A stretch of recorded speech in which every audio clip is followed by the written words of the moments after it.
দেখো গাইস, আজ ওয়েদারটা খুবই সুন্দর। হাওয়া হচ্ছে, ঝড় উঠেছে, দেখতেই পাচ্ছ।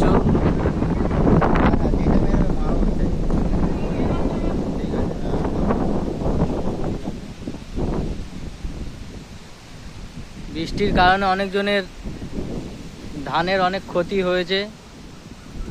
মাঠে মাঠে জল দেখতে পাচ্ছ, সেখানে অলরেডি ধান কাটা হচ্ছে।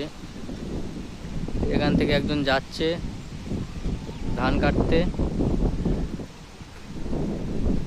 বৃষ্টির কারণে অনেক ক্ষতি হয়ে গিয়েছে, সব মাঠে মাঠে জল জমে আছে, তারপরেও কাটা হচ্ছে জল।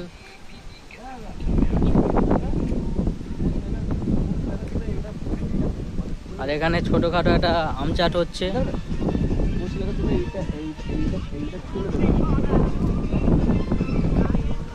ওয়েদার খুবই সৌন্দর্য।